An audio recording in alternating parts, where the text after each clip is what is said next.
ये लड़ाई राहुल गांधी की लड़ाई नहीं है, ये लड़ाई कांग्रेस की लड़ाई नहीं है, ये लड़ाई इस देश को बचाने की लड़ाई है। एक तानाशाह से, एक कम पढ़े लिखे व्यक्ति से, एक अहंकारी व्यक्ति से इस देश को बचाने की लड़ाई है। हम सब ने मिलकर आजादी की लड़ाई लड़ी थी, हमारे पुरखों ने आजादी की लड़ाई लड़ी थी। इस सरकार का स्वरूप अंग्रेजों की सरकार से भी बहुत ज्यादा खौफनाक और खतरनाक है। तो आपने 130 करोड़ लोगों को डरा के रखा हुआ है। ऐसे देश कैसे चलेगा? डर डर के लोग कैसे जिएंगे? और क्यों डर डर के जिए? हम, हमारा देश है, हम आजाद भारत के आजाद नागरिक हैं। अभी थोड़ी देर पहले खबर आई कि राहुल गांधी जी को लोकसभा की सदस्यता से बर्खास्त कर दिया गया है। जिस तरह से उन्हें उस मानहानि केस में फंसाया गया,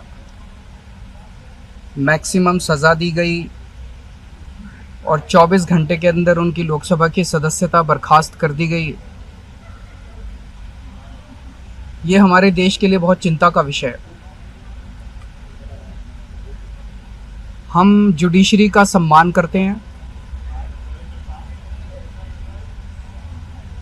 लेकिन जो जजमेंट आया हम उसका समर्थन नहीं करते। जिस तरह से उनकी सदस्यता बर्खास्त की गई है वो एक कायराना हरकत है, वो एक डरी हुई सरकार की निशानी है। लेकिन देश के लिए पूरा आजकल देश के अंदर जो चल रहा है वो देश के लिए बहुत खतरनाक है। पूरे देश से ये एक ऐसा माहौल बनाना चाहते हैं कि देश में बस एक ही पार्टी बचे, वन नेशन वन पार्टी, और सारी पार्टियों को खत्म कर दिया जाए। ये एक ऐसा माहौल बनाना चाहते हैं कि एक ही नेता बचे, वन नेशन वन लीडर, बाकी सारे लीडर्स को खत्म कर दिया जाए। इसी को तो तानाशाही कहते हैं, इसी को तो डिक्टेटरशिप कहते हैं। पूरा देश ये देख रहा है। मैं देशवासियों से अपील करना चाहता हूं कि ये भारत हम सबका है, ये भारत 130 करोड़ लोगों का है। हम सब ने मिलकर आज़ादी की लड़ाई लड़ी थी, हमारे पुरखों ने आज़ादी की लड़ाई लड़ी थी, आज़ाद भारत को आज़ाद कराने के लिए। लेकिन आज की जो सरकार है, प्रधानमंत्री नरेंद्र मोदी जी के नेतृत्व में, इस सरकार का स्वरूप अंग्रेजों की सरकार से भी बहुत ज्यादा खौफनाक और खतरनाक है। अब लोगों को सामने आना पड़ेगा, लोगों को सामने आके इसके खिलाफ लड़ाई लड़नी पड़ेगी। अगर हमने भारत को बचाना है तो 130 करोड़ लोगों को एक साथ इकट्ठे होके इस लड़ाई में शामिल होना पड़ेगा। सरकार किसी की बने, कल को सरकार चाहे इसकी बने चाहे उसकी बने, इस पार्टी के बने उस पार्टी के बने, वो ज़रूरी नहीं है। लेकिन जिस तरह से जनतंत्र के ऊपर हमला किया जा रहा है वो सही नहीं है। अगर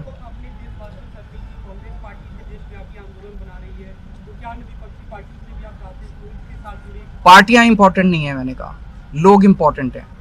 अभी अभी मैंने संसद के अंदर, विधानसभा के अंदर एक एग्जाम्पल दिया। एक ऑटो रिक्शा वाला मिला, ऑटो रिक्शा वाला मुझे कह रहा था जी मुझे व्हाट्सएप मैसेज भेजने में डर लगता है। मैंने कहा क्यों? कहते हैं शायद गिरफ्तार ना कर लें। इस देश के अगर एक ऑटो रिक्शा वाले को व्हाट्सएप मैसेज भेजने में डर लगता है तो आपने 130 करोड़ लोगों को डरा के रखा हुआ है। ऐसे देश कैसे चलेगा?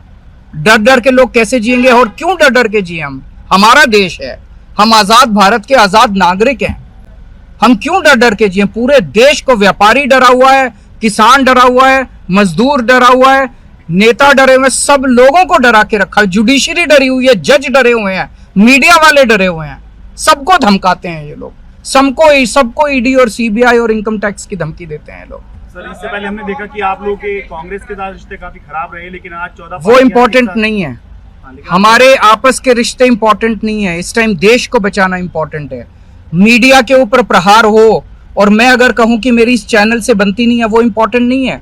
किसी से बनती है या किसी से नहीं बनती, इससे व्यक्तिगत अच्छे रिश्ते हैं कि व्यक्तिगत बुरे रिश्ते हैं, वो इंपॉर्टेंट नहीं है। 130 करोड़ लोगों को, सब लोगों को साथ आना पड़ेगा।